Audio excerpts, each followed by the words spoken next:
대북 선물 300만 달러 이런 나왔는데 그래요. 아마 검찰의 신작 소설이 나온 것 같은데 종전의 창작 실력으로 봐서 잘 안 팔릴 겁니다. 방북자금 관련해서 이화영 후지사에게 보고받으신 적 없으십니까? 참 그 소설 가지고 자꾸 그러시는 것 같아요. 김성태와 통화해서 고맙다는 말도 하셨다는데 전혀 기억이 안 나십니까? 소설 가지고 자꾸 그러지 마시죠. 북한에 초청장까지 보냈다는데 전혀 관련 사실 모르셨습니까? 그럼 혹시 뭐 승인이나 보고 과정이나 이런 것들이 없으셨다는 말씀이신 거죠? 점심 맛있게 드십시오. 예, 저희가 준비한 이 얘기는 잠시 뒤에 바로 만나보기로 하고요. 사실 대북 송금 의혹의 핵심은 김성태 전 회장이 북한에 많은 돈을 보냈을 무렵에 경기도가 이재명 당시 지사의 방북을 타진했다. 그래서 쌍방울은 대북 사업권을 챙기고 이재명 대표는 정치적 이득을 취하는 이게 바로 유착이다. 이게 검찰의 시각입니다. 결국 이것 또한 또 다른 의혹과 마찬가지로 제3자 뇌물죄가 될 가능성이 높다는 게 법적인 판단도 있는데요. 그 부분은 여러 공방이 있습니다. 근데 장 이사장, 새롭게 알려진 얘기는 또 다른 등장인물이 나옵니다. 바로 김용 전 부원장, 이재명 대표 최측근.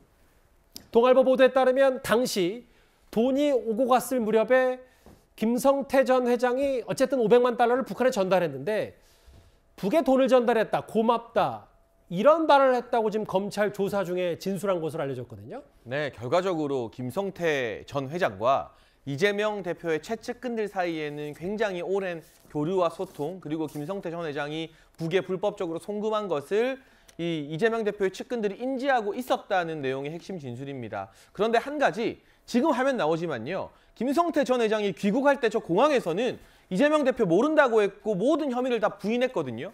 근데 검찰 들어가서 한 이틀 조사받으니까 대북 송금 관련해서 아주 진술을 쏟아내고 있지 않습니까? 이건 검찰이 가지고 있는 증거, 김성태 전 회장이 옴짝달싹 못할 만한 대북 송금과 관련된 증거가 있기 때문에 김 전 회장의 입장이, 진술이 바뀌었다고 보는 게 상당히 타당한 것 같고요. 또 다른 보도를 보니까 대선 패배 이후에 김성태 전 회장이 불만을 토로하자 이화영 전 부지사가 걱정 마라, 이재명 대표가 국회의원 되고 당대표 되면 쌍방울 불이익 받을 일 없을 것이다라고 약속해줬다, 안심시켰다는 언론 보도도 오늘 나왔습니다. 이재명 대표의 측근들이 계속해서 김 전 회장을 관리했다는 그런 진술들 오늘 이만큼 나왔으니까 내일 더 많이 나올 것 같습니다. 그러니까 최측근 이화영 전 부지사 말고도 김용 전 부원장도 본인에게 고맙다고 했다. 이게 김성태 전 회장의 검찰 진술 내용인데 반론이 있었어요. 김용 전 부원장 측은 대북 경협자금을 대신 내준 거에 대해 들어본 적이 없다.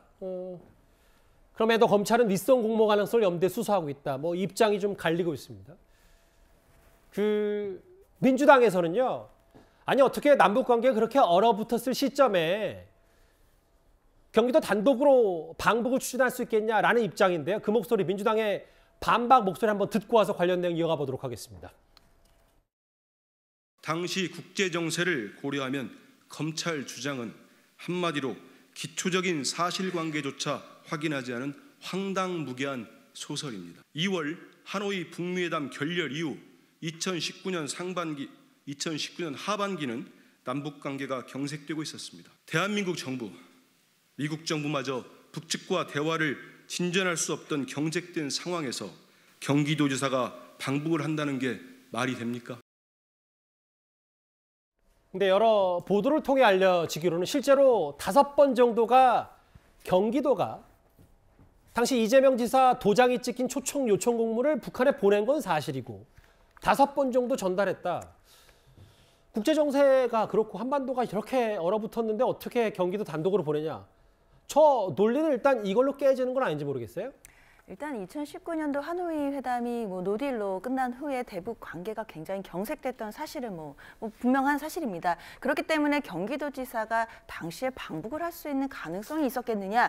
사실상 없다라고 봐야 될 것 같은데요. 그 가능성의 문제와 그리고 경기도가 접경 지역도 갖고 있는 지자체로서 그동안 대북 사업을 하고 있었던 부분들에 대해서 하노이 그 회담이 노딜이 됐다고 하더라도 계속해서 추진하고 교류 협력 이사를 확인하는 공문을 보내는 것 차원은 부분은 좀 구별해서 볼 수 있을 것 같습니다. 네. 당시에 저런 공문을 보냈다라고 해서 김성태 전 회장이 이재명 대표의 방북을 위해서 2019년도 11월에 300만 달러를 대북에 송금했다라는 어떤 의혹이 바로 직접적으로 뒷받침된다고 보기도 어려울 것 같고요. 그리고 2019년 11월이라고 한다면 이재명 대표가 당시 도지사로서 항소심에서 공직선거법 위반으로 이미 당선 무효형을 선고받은 직후였습니다.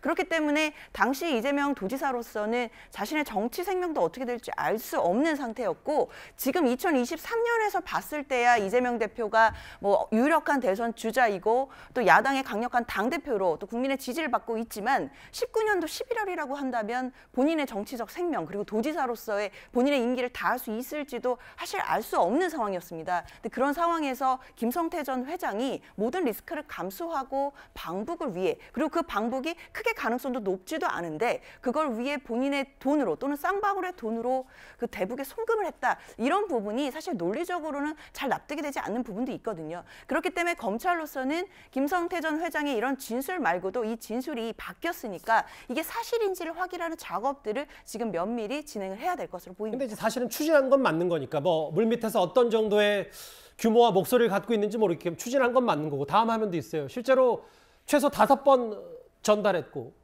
경기도 비공개 보고서에는 북측과의 협상은 긍정적으로 이뤄졌고 하노이 결렬 이후에 남북 협력 사업은 민간 분야까지도 단절된 상황이었지만 그러니까 이재명 대표가 더더욱 정치적 이득을 위해서 방북 타진을 추진했다. 뭐 그 돈을 쌍방울 김성태 전 회장이 대신 내준 거고 이 논리가 그렇게 무리한 주장은 아니지 않는지 뭐 검찰의 얘기는 그것 겁니다. 그러니까 당시 이제 국제 정세를 보면은 이제 타임라인 순으로 제가 말씀드리면은 2018년에 이제 평양에서 9월달에 남북 정상회담하고 굉장히 기대가 컸는데 2019년 2월에 이제 하노이 노딜 결렬이 있었죠. 정상회담 중 노딜이 있었고 그런데 2017년 2019년 6월에 트럼프 대통령이 방한을 한 다음에 김정은을 또 저기 DMZ에서 만나요. 근데 그때까지만 해도 완전히 결렬은 아니었다라는 거고 남북 관계가 완전히 파탄난 거는 2020년 6월에 남북 공동 연락사무소가 폭파되면서 그게 완전히 이제 끝났다고 봐야 되는. 맞아요. 판문점 회동도 2019년 6월, 7월이었습니다. 네, 6월이었고요. 그리고 2019년 9월에 김성 북한 유엔 대사가 북미 대화를 촉구하는 얘기를 해요. 그런다고 본다라면 저때 이를테면 방북을 추진하는 것 자체가 완전히 신빙성이 없는 건 아니에요. 다만 아까 뭐 변호사님이 얘기하셨듯이 이거 자체가 그럼 뭐 안 되는 거냐, 문제가 있는 거냐, 그건 아니거든요. 유력 정치인으로서 남북 관계를 풀어보겠다라는 어떤 정치적 제스처인 건데 중요한 거는 김성태 진술이 그런 신빙성이 있느냐예요. 사실은 김성태는 너무 말을 많이 바꾼 사람이거든요. 그렇기 때문에 지금 이 진술이 정말로 이렇게 이재명을 위해서 했다라는 것 자체에 조금 아직은 뭐 좀 신빙성을 두기에는 좀 무리가 있기 때문에 그거는 다른 뭐 증거로서 보강이 돼야 되는 부분입니다. 정확히는 말이 바꿨다기보다 언론 인터뷰에선 이런 얘기를 했고 검찰 들어가선 이런 얘기를 했는데 문제는 검찰 조사 과정에서 아직 말이 바꿨다라는 보단 입을 열었다는 표현이 좀 더 적절할 수 있겠어요. 김재현 의원. 어제 JTBC 보도에는 이 내용이 나와요. 이것도 뭐 김 전 회장의 진술이지만 방북을 못했고 대선에도 졌다. 실망감을 좀 드러내니까 이재명 대표가 당대표가 되면 쌍방울이 억울한 일은 없을 것이다.